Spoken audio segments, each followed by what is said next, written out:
सर्वप्रथम महाराष्ट्र दिनाच्या सर्वांना मनापासून शुभेच्छा देतो। त्याबरोबर आज जागतिक कामगार दिवसही आहे, बौद्ध पौर्णिमाही आहे आणि म्हणून सर्वांना मनापासून या ठिकाणी शुभेच्छा देतो। तापमान हे दिवसेंदिवस खूप वाढतं आहे, म्हणजे त्यांनी तर आता उच्चांकच गाठलेला आहे। काल परवापर्यंत जवळपास 46-47 पर्यंत तापमान विदर्भामध्ये असेल, उत्तर महाराष्ट्रामध्ये असेल हे चाललेलं आहे आणि त्यामुळे खूप काळजी घेण्याची सर्वांना गरज आहे। हे तापमान जवळपास 49 पर्यंत जाईल की काय अशी भीती हवामान खात्याने या ठिकाणी दर्शवलेली आहे। ला निनोच्या माध्यमातून पाऊसही यावर्षी कमी पडणार आहे आणि म्हणून त्या बाबतीत आपल्याला खबरदारी घ्यावी लागणार आहे। पण उन्हामुळे अनेक लोकांना त्रास होत आहेत। हॉस्पिटलमध्ये आम्ही सगळ्या सोयीसुविधा उपलब्ध करून दिलेल्या आहेत। त्याचबरोबर सगळ्यांना सूचना देण्यात आलेल्या आहेत, विशेष करून लहान मुलं जी आहेत, ज्येष्ठ नागरिक आहेत, आजारी असतील, त्यांना काही जुना त्रास असेल, अशा लोकांनी दुपारी 12 ते 4-5 पर्यंत बाहेरच पडू नये घराच्या। ही खबरदारी आपण त्या ठिकाणी घ्यावी। भरपूर पाणी प्या, उन्हापासून सावध राहा, लांब राहा। विशेष करून आता लग्नसराई चाललेली आहे आणि या लग्नामध्ये आपण बघतो हजारो लोक लग्नामध्ये दुपारच्या वेळेला एकत्रित येत आहेत। मोटरसायकलवर 3-3, 4-4, 5-5 जणं लहान मुलांना वर्षभराच्या, 2 वर्षाच्या, 6 वर्षाच्या घेऊन आमच्या भगिनी प्रवास करत आहेत। मला वाटतं ते टाळलं पाहिजे, कारण 47-48 टेम्परेचरमध्ये जर लहान मुलाला वर्षभराच्या 6 महिने तुम्ही जर मंडपात घेऊन बसला तासनतास, तर मला वाटतं त्याचाही गंभीर परिणाम होण्याची शक्यता आहे। आणि म्हणून मी सगळ्यांना हात जोडून विनंती करणार आहे की हे टाळा। लहान मुलांना तर अजिबात बाहेर घेऊन जाऊ नका। की जे सावने मी परवा एका लग्नामध्ये मी बघितलं, 6 महिन्याचा मुलगा, मी इतका चिडलो, तो इतका रडत होता, त्याच्या अंगावर सगळे कपडे काढलेले, लग्नामध्येच बसलेले होते मंडपामध्ये। आणि मी विचारलं त्यांना, त्या ताईंना मी विनंती केली की बाबा काय म्हटलं, तू कसं काय त्याला घेऊन इथे आली? म्हणजे माझ्या भावाचं लग्न आहे आणि मी अमेरिकेहून आलेली आहे म्हणजे ते बाळ जन्मलं अमेरिकेत, ते राहतात अमेरिकेत आणि इथे येऊन 47 टेम्परेचरमध्ये, 46 टेम्परेचरमध्ये माझ्याच गावातला हा विषय आहे। ते त्या मुलाला घेऊन त्याचं जीव तोडून रडत होतं। मी त्यांना शेवटी सांगितलं कूलरच्या समोर जाऊन बसा, मी हात जोर घेऊन गेलो, म्हटलं तिथे बैस, म्हटलं येऊ नको, म्हटलं लागू दे, म्हटलं लग्न काय असेल ते। आणि म्हणजे अशा पद्धतीने आपणही इतकं दुर्लक्ष या ठिकाणी करतो। मला वाटतं तशा पद्धतीने कोणी दुर्लक्ष करू नये, ते तर आपल्या जीवावर बेतेल अशी परिस्थिती या ठिकाणी आहे। आणि म्हणून सगळ्यांनी या उन्हाळ्यामध्ये काळजी घेण्याची आवश्यकता आहे। ते शासनाने आपल्याला काही सूचना दिलेल्या आहेत, त्याचं तंतोतंत पालन आपण या ठिकाणी करावं। पण शासनाच्या वतीने सर्व आता मी तयारी केलेली आहे। सर्व हॉस्पिटलमध्ये जे लागणारे औषधं आहेत, उपचार त्या आहेत, मॅनपॉवर त्या ठिकाणी आहे, सर्व सामुग्री आम्ही त्या ठिकाणी तयार ठेवलेली आहे। कुंभमेळ्याची कामं सध्या सुरू आहेत। महापौर, उपमहापौर यांना रस्त्यावर उतरावं लागलं। जी कामं कंत्राटदारांच्या माध्यमातून चालू आहे, निकृष्ट दर्जाची कामं आहेत आणि ज्या सेफ्टी नॉर्म्स पाहिजे त्या एकही पाळल्या जात नाही। तर मला वाटतं कामाच्या दर्जाच्या बाबतीमध्ये कुठेही तडजोड नाही। आम्ही IITच्या माध्यमातून असेल, टाटा कंपनीच्या माध्यमातून असेल किंवा आमचे अधिकारी असेल, 3 एजन्सी त्याच्यावर वॉच करतायत। त्यामुळे मला असं वाटत नाही की कामाच्या दर्जाच्या बाबतीमध्ये कुठे काही अनियमितता झाली असेल, थोडंफार सुरक्षेच्या बाबतीमध्ये काही झालं असेल, मला माहीत नाही, मी माहिती घेतो। महापौर माझ्यासोबतच आहेत, उपमहापौरही आहेत, पण ती माहिती मी निश्चित घेतो। पण क्वालिटीच्या बाबतीमध्ये, कामाच्या दर्जाच्या बाबतीमध्ये कुठेही तडजोड नाही। तुम्ही बघा स्वतः आणि आम्हाला सांगा की इथे असं चाललं आहे, ते तसं चाललं आहे, निश्चित आम्ही त्याच्यावर कारवाई करू। पण त्या बाबतीमध्ये कुठेही तडजोड करायची नाही। वेळेत आपल्याला काम पूर्ण करायचं आहे। थोडी अव्यवस्था होते, त्रासही लोकांना होतं आहे, धूळ उडते, काही ठिकाणी खड्डे खोदले गेलेले आहेत, अनेक ठिकाणी ड्रेनेजची व्यवस्था चाललेली आहे, अंडरग्राऊंड फायबर केबलच्या माध्यमातून गॅसचे आपण त्या ठिकाणी सगळं जाळं पसरवतो शहरामध्ये, त्यामुळे खोदकाम चाललेलं आहे। पण मला वाटतं एक 2-4 महिने, 3-4 महिने त्रास होईल। पण मी आपल्याला निश्चित सांगेल की येणाऱ्या पुढच्या 25-30-40 वर्ष मग आपल्याला काही बघण्याचं काम पडणार नाही।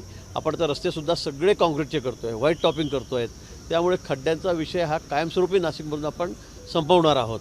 आणि म्हणून या ठिकाणी मी नागरिकांची खरं म्हणजे दिलगिरी व्यक्त करतो की त्यांना थोडा त्रास निश्चित होणार आहे।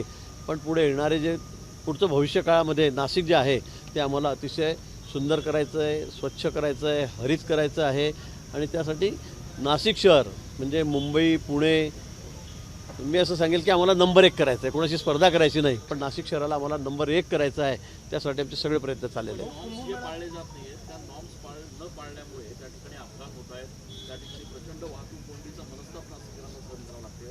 आपल्याकडनं या जे कोणी ठेकेदार आहेत, अधिकारी आहेत, यांना ती सूचना आपण देणार आहोत। निश्चित त्यांना आधीच आम्ही सूचना दिलेल्या आहेत। त्रास कमीत कमी कसा होईल हे सगळे खड्डे खोदताना वगैरे ते केलेलं आहे. काही ठिकाणी आम्हाला वन वे करावं लागलेलं आहे, रस्ते काही बंद करावे लागले आहेत, ही वस्तुस्थिती आहे. पण मी पुन्हा सांगेल की या बाबतीमध्ये सगळी खबरदारी महापालिका आहे, पोलीस प्रशासन आहे, ते या ठिकाणी घेतं आहे. पण त्याचबरोबर अजूनही काही सूचना आपल्या असतील तर निश्चित आम्ही त्या बाबतीमध्ये तशा सूचना अधिकाऱ्यांना त्या ठिकाणी देऊ आणि सगळं सुरळीत कसं होईल यासाठी मी प्रयत्न करू. पण 2-3 महिने अजून आपल्याला त्रास सहन करावा लागेल. पुन्हा सांगतो, थोडाफार त्रास सहन करावा लागेल.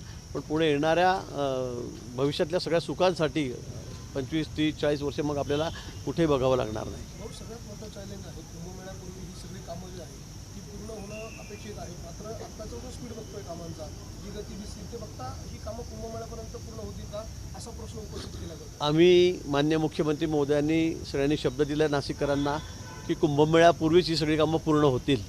कुंभमेळ्यापूर्वीच होतील. त्याच्यामध्ये असं नाही की मग कुंभमेळा आलेला आहे आणि कामं अपूर्ण पडली आणि आमची गैरसोय होते आणि ते कोट्यावधी भाविक या ठिकाणी येणार आहेत. त्यामुळे त्याची काळजी प्रशासनाला आहे, आम्हालाही आहे, सर्वांनाच आहे, सरकारलाही आहे. त्यामुळे आपण काळजी करू नका. ही सगळी कामं अतिशय क्वालिटी होतील, दर्जेदार होतील आणि वेळेमध्ये होतील. खराच्या मध्ये आहे 1.5 महिन्यापासून वेगवेगळे दाखल आहे. खराच्या शिवनिका संस्थांमध्ये पुन्हा सिमेंट कॉन्क्रीटिंग करण्याचे आदेश या ठिकाणी सार्वजनिक बांधकाम विभागाने काढले. 83 कोटी रुपये त्यासाठी मंजूर केले. नाही, मला या बाबतीमध्ये माहिती घ्यावी लागेल. अधिकारी या ठिकाणी मी माहिती घेतो आणि मगच या ठिकाणी मी बोलेन. म्हणजे स्पेशल त्यांच्यासाठी निधी दिलेला आहे का काय आहे, का तिथे गावावरून तो रस्ता जात असेल तर त्यासाठी एखाद्या वेळेला मंजूर झाला असेल, मी माहिती घेऊन या संदर्भामध्ये बोलेल. पण निश्चित हां, नागपूरमध्ये बर्ड फ्लू आलेला आहे, म्हणजे प्रवेश झालेला आहे. पूर्णपणे संपवण्याचे आदेश देण्यात आले. एकूण उत्तर महाराष्ट्रामध्ये मोठं हब हे नाशिक आणि नंदुरबार आहे. या दृष्टिकोनातून आपण काही काळजी घेतो. निश्चित त्या संदर्भामध्ये परवाच विषय झाला कॅबिनेटमध्ये सुद्धा. या संदर्भात माननीय मुख्यमंत्री महोदयांनी सगळ्या आवश्यक सूचना त्या विभागांना त्या ठिकाणी दिलेल्या आहे. मला वाटतं अतिशय बारीक लक्ष त्या सगळ्या विषयांवर शासनाचं आणि प्रशासनाचं त्या ठिकाणी आहे. राजकीय एक प्रतिक्रिया अशी आली होती, एकनाथ शिंदेने काल त्यावर उद्धव ठाकरे तुम लढो हम कपडे संभाळते अशा भूमिकेत असतात. मदत गांधींच्या दिवशीवरनं त्यांनी सांगितलं पास. उन्नत नाशिक हा जो कार्यक्रम आपण आता राबवतो, हां, काय काय लोकसहभागातून सुंदर नाशिक, स्वच्छ नाशिक आणि हरित नाशिक ही आमची संकल्पना आहे, मागची आहे. आणि सगळ्या नाशिककरांचं यामध्ये योगदान पाहिजे.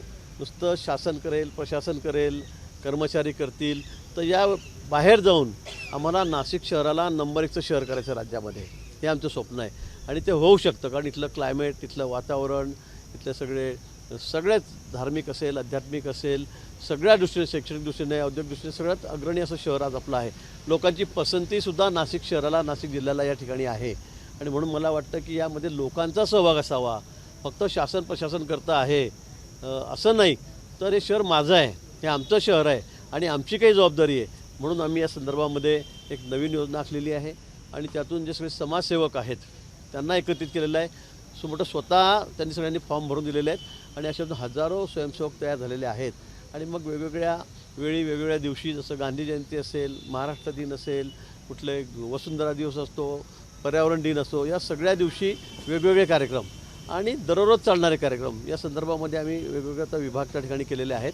आणि या माध्यमातून सगळ्या नाशिककरांची जबाबदारी आहे.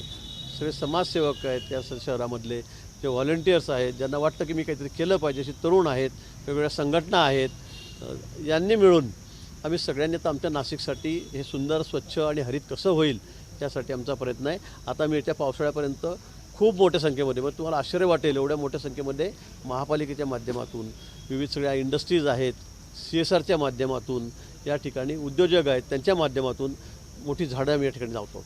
नाशिकचा असलेला डबल महाराष्ट्र केस याला 38 दिवस उलटून गेले तरी राज्य सरकारकडून अद्याप नोकरी मिळालेली नाही आहे. त्याने नाशिक महानगरपालिकेमध्ये क्रीडा अधिकारी म्हणून नियुक्ती मिळवण्यासाठी इच्छा होईल काय, आता 38 दिवस झाले म्हणजे लगेच नोकरी मिळतं असं नाही. आता विजय चौधरी होते, त्यांनासुद्धा वर्षभर वाट बघावी लागली होती. निश्चित त्यांच्याकडे आमचं लक्ष आहे. माननीय मुख्यमंत्री महोदयांनी ते भेटलेले आहेत, मी स्वतः त्या वेळेला होतो आणि त्यांनी पण शब्द दिलेला आहे. नोकरी त्यांना मिळणार आहे, पण त्यांचं म्हणणं आहे मला क्लास 1 नोकरी पाहिजे. त्यामुळे थोडसा कायद्यामध्ये तशी तरतूद नाही आहे. विजय चौधरींना ज्यावेळेला ते ट्रिपल महाराष्ट्र केसेस झाले त्यावेळेला स्पेशल नियम करून कॅबिनेटचा निर्णय घेऊन, आणि ते सलग झाले होते आणि म्हणून त्यांना आपण त्या ठिकाणी DYSP डायरेक्ट केलेलं होतं. सदगीरच्या बाबतीमध्ये चांगला योग्य निर्णय त्या ठिकाणी शासन घेईल. नाशिक महानगरपालिकेच्या च्या निवडणुका झाल्या हां. मात्र नाशिक महानगरपालिकेला अद्याप सभागृह नेता मिळालेलं नाही. भाजपचं यावर एकमत झालेलं नाही वाटतं. नाही, एकमतचा काही विषय नाही, सगळं एकमतच आहे. लवकरच ते पण होईल, लवकरच जाहीर होईल. पालकमंत्रीपदाचं तिढा सुटला असं कळतं आहे. लवकरच घोषणा होणार आहे. त्याच्यावर एकमत नाही आहे, त्यामुळे ते लोकमत आहे. एक मिनिट.